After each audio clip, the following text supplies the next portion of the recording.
Huwag nating lapastanganin ang Panginoon at ang kanyang bayan.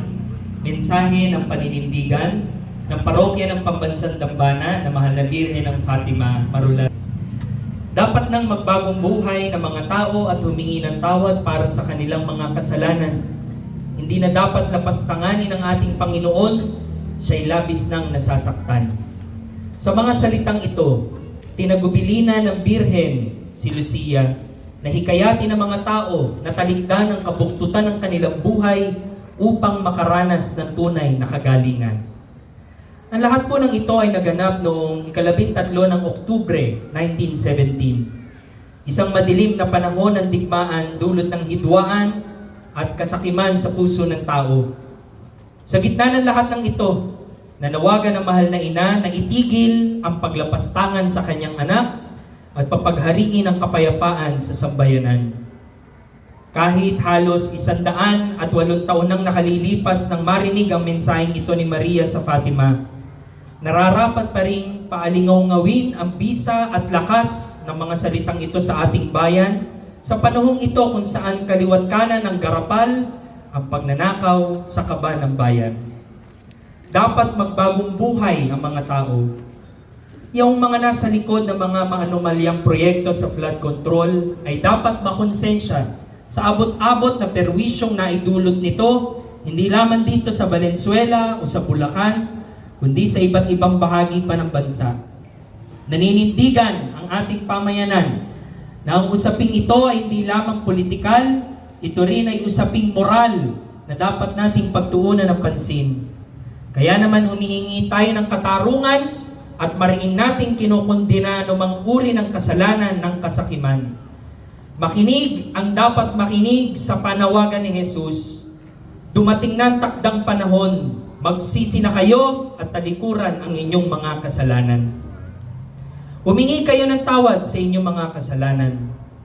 Ang paghingi ng tawad ay kinakailangan kung talagang nais magbagong buhay. Ngunit hindi sapat ang mga salita lamang. Kailangang may magbayad. Naniniwala tayong hindi lamang dapat mapako sa investigasyon ang pag-uusig sa mga nagsabwatang magnakaw nang umabot sa halos na 2 trilyong piso. Dapat may managot at makulong para sa napakalaking hirap na dinanas sa mga tao, lalo na ng mga mahihirap. Dapat ay may konkretong gawin para maibalik ang ninakaw at tanggalin ang mga tiwaling opisyales at parusahan ang mga kontraktor na mga ghost at substandard na proyekto ng pamahalaan. Sang-ayon sa babala ni San Pablo, makaligtas man kayo sa bato, ngunit hindi sa batas ng Panginoon.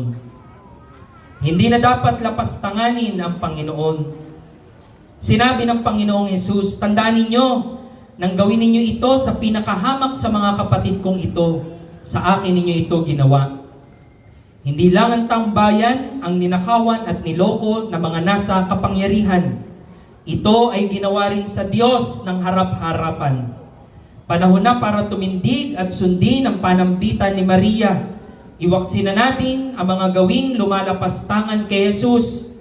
Alisin natin sa lipunan ang sistemang nagbibigay daan para sa korupsyon, gaya ng padrino system at political dynasty. Tanggalin natin ang anumang panunuhol na mula sa perang nakurakot. Manindigan tayong mabuhay ng walang utang na loob sa mga taong may nakakubli at masamang intensyon.